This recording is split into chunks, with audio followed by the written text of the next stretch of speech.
Hey, what's up everybody? This is VisitJoan and welcome to another collab with the Sim Streamers and YouTubers group. This time around we are building a college campus and we are going to be building basically an art school called Praestare.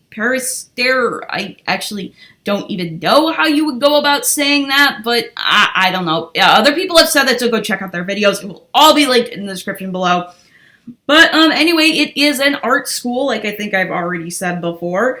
And I decided to do the open mic bar because I could probably use that build in other things, you know, and that's why I built it in Wittenberg instead of Newcrest. But, you know, if I have to move it, I'll move it. But you know what? If they're going to do a tour at the end, so they can take the lot off the gallery and just stick it in whatever neighborhood they want. But anyway, we were tasked with rebuilding the campus after it was destroyed in some kind of dance accident? I don't think I want to know. I went with a modern design for this build just because that was the idea that happened to be in my head. And the other good thing about that idea that was in my head is it also had a way to use the multi-story columns, which was really kind of cool. I didn't know exactly how I was going to use them, but then I suddenly had this idea of like part of the building hanging over like the front porch. Well, it's not a porch if it's a community lot, but like, you know, part of it just like hanging over, you know, the steps, the front area thing, whatever it's called. I don't even know what it's called. But, you know, and have columns kind of supporting that. So that was kind of cool. I was able to use those. And I decided to make this lot a karaoke bar because then, you know, well, first thing first, you need a television in a bar. And why would you have a television in an open mic bar? Like, you want people to be distracted? No. You want people to, you know, pay attention to whoever's performing. That's, you know, just common courtesy. Anyway, the karaoke bar, I would have to put in, like, a karaoke machine. And so there was, you know, place for Sims to sing karaoke if they wanted to. And, you know, like, it would have a stage and, you know, just like a microphone so people can bring up, you know, instruments, stuff like that. And I haven't really done a strictly karaoke bar yet. I mean, I've done, like, karaoke in, like, restaurants, and then I've also had, like, a karaoke bar that was actually more of, like, an arcade hangout, but I had to give it lot type, so I picked karaoke bar because they probably would do karaoke there. But anyway, this is probably strictly the karaoke bar. It doesn't have, like, any other function. Well, I mean, you could do performances here and stuff like that, but you know what? It doesn't matter.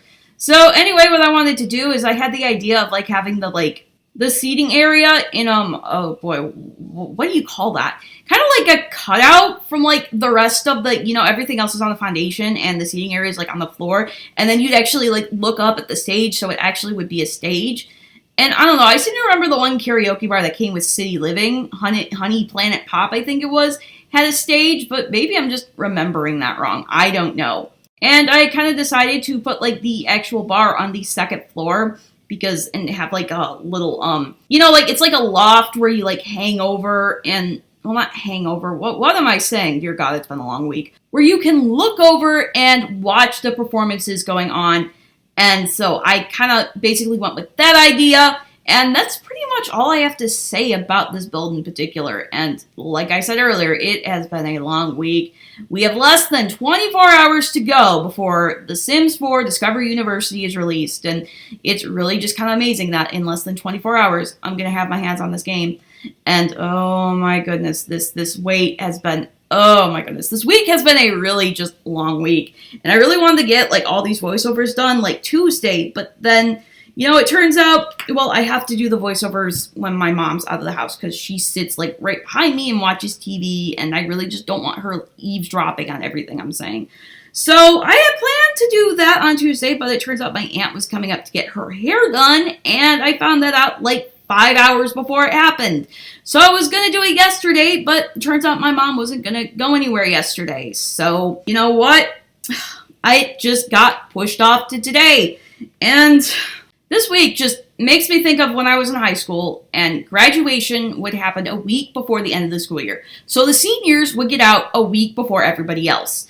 And I just remember my junior year, that last week of school was like the longest week of my life. Just knowing that this would be the last year that we'd ever have to wait this extra week. And the next year, we get up early and just, oh my goodness, that's kind of what this week has like, well, maybe not felt like. But last night at about 8 p.m., the regular Game Changer embargo lifted. And I was watching this one person who's an actual university student build her actual dorm at the Gabe. And the whole time I'm watching this video, I'm finding like similarities between her dorm and the dorm I lived my last 2 years of college. Like she was saying, it's an upperclassman dorm and there are like 2 wings and the bottom is like one side's girls, one side's guys, and the lobby's in the middle, but the upper floors are all co-ed. And different bathrooms are on like different sides. So if you're a girl that lived on the one side like I did, I was like 2 rooms into that side, you would have to go through the lobby and go to the other side just to go to the bathroom. And that was something that I had to deal with in school. And then she, at the very end, she puts the name of the dorm, and it's like basically 2 letters off of the one that I lived in. And I also happen to know that we are, in fact, in the same time zone.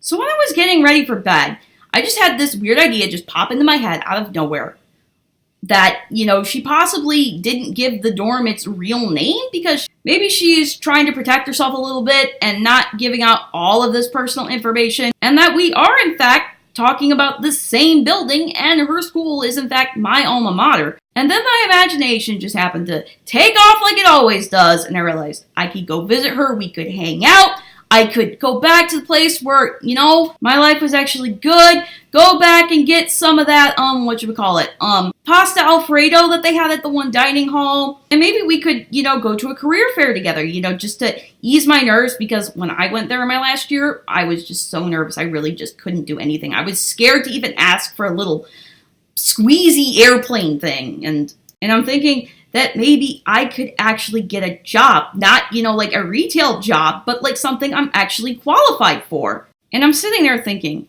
that everything in the past 4.5 years, every setback has really just been guiding me to where I needed to be for this exact moment.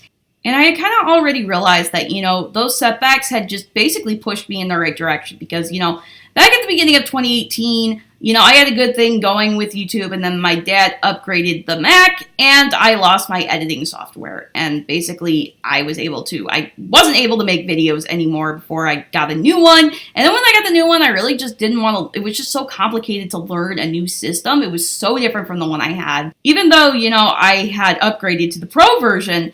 But basically, after that happened, I kind of shifted my focus back to that Fateful Night stuff, which I had actually put on the back burner for a couple of years while I was going through some stuff. But it made me realize that what I was doing, I liked it, I enjoyed it, but I got burnt out because it wasn't something I was completely and totally passionate about. So I took a break from doing YouTube. I started playing The Sims again. I got The Sims 4. I discovered this particular creator that I'm talking about. And I came up with the idea for Trouble in Paradise and was able to write that. And so at the end of the year, I actually decided, okay, I'm going to start a Sims channel. And, I had good things going. I had a Sims 2 Let's Play going on and stuff like that. And then early this year, my computer just broke. But again, it just pushed me in the right direction because I was able to spend a month and a half thinking about what I wanted to do with my channel. And playing a whole bunch of Tetris 99 and Splatoon 2. But while I was kind of intending to make Trouble in Paradise its own kind of like little spin-off series, I had originally been thinking of that as a written series, but then I realized, what if I wanted to do it in video format, machinima style? And that was really something I wanted to go for. And so when I got my new computer, I was ready to go. I hit the road running, and I started creating the world of That Fateful Night and Trouble in Paradise. And I finished writing Trouble in Paradise, and my channel turned into what it is today. And for the first time in 4 years, I was actually somewhat content with my life. So each of those setbacks, just pushed me in the right direction and made me realize that, I'm doing something that I am truly passionate about and I truly love doing. But with this whole university thing, maybe it's even bigger than that. Maybe some of the setbacks before that, like me losing a friend over a wedding or something like that, maybe that was trying to guide me in the right direction as well. And I realized that the chances of this actually being true are extremely, extremely slim. But, I just had that feeling when that idea crossed my mind last night. And usually when I get strong feelings like these, they end up being accurate. So you know what? If it is the case, then it's a sign that it was meant to be. And if it's not, then I still hope to get something out of it. I still would like to be her friend and maybe visit her one day. But if it's not the turning point in my life that I need, that I've been pretty much waiting for the last 4.5 years, then, oh well, you know, the universe works in mysterious ways, and that's kind of like the underlying theme of That Fateful Night and Trouble in Paradise, even though I never planned it to be. But they're just like, they're both about strong women who have had the floor yanked out from under them, but they've also found, you know, beautiful and wonderful things. And that's kind of why I say that the genre of these series is life, and I know that's not an actual genre, but if Amanda can make spirituality a genre, I can make this a genre, okay? So quit, don't judge me. Wow, that went a place I did not expect it to go. Okay, how long have I been talking? 10 minutes by the time I edit this. I am pre-recording this just because, you know, I just had stuff I just wanted to talk about and all of that. So, you know, I don't know how long this video is actually going to be. I did record for about like a little bit over an hour this morning. So when I speed it up, it'll be about 8 minutes, and that's without editing. So furnishing this lot is probably going to be a little bit repetitive, so I may have to edit some of it out. But I really don't know how long that will take, because every time I try to estimate the length of something, I give it like 5 minutes, and it ends up being 5 hours. If I need to, I will slow the video down to fit this voiceover, but you know what? It's not something I'm like extremely worried about. And I'm sorry if you are one of those people that can't stand it when people don't talk about the build, but you know, that's just it. It's a build. It's an open mic bar. There's not really all that much I have to say about it, and so I have to fill the voiceover with something. If that irritates you, then just don't watch the video. It's not that hard. But I don't really have that many people to talk to. The only people I really can talk to are the people that view my stuffs. Hey guys, I'm back, and sorry, but these screenshots are going to be a little bit longer than usual because I have a couple things I need to address. Number one is that I pretty much did take that chance, and it went horribly, horribly wrong. Because, you know, about a couple of days ago, I found out that this particular person, and I'm not going to reveal their identity because, unlike some people, I don't play these petty little games. But this person actually ended up blocking me on Twitter, which caused me a lot of stress and just really upset me. And I'm like, okay, is this a glitch or is this the real thing? Well, it turns out it was the real thing, which was really upsetting because, you know, this particular person, all they had to do was just say, hey, I don't want to talk about that. But instead, they just decided to dismiss me. And, well, okay, I wasn't going to have it because, okay, first of all, this is the second time in 3 months that a fellow creator has pulled this crap. And second of all, I've dealt with this crap numerous times from people I called my friends, people I called my family. I'm not putting up with it anymore. But looking back on it, you know, after I've had like 24 hours to digest the information, I kind of realized that maybe this is a good thing that this happened because this tells me a lot about this individual's character, and it's not somebody I really want to be friends with. It's kind of like, you know, it's the same concept of the people who had 12 cops go after a guy who jumped a fare in New York when all they really had to do was find him and say, hey, you owe us $250. Okay, it starts with little things like this, and then it escalates to stuff like that, and I don't want to be around those people. Yeah, it's disappointing, but at least it happened before we were able to become friends, because that would have hurt so much more, and this basically kind of did destroy me. I don't really want to take a chance right now, and it's too bad because that includes seeking employment. So I just wanted to update you guys. If I am kind of ornery or just retreating for a little bit, that is why. But anyway, you've seen these screenshots enough. I'm going to let you guys go here. If you like this video, I would really appreciate leaving a like and a comment. And I'll see you in the next video. Bye, guys.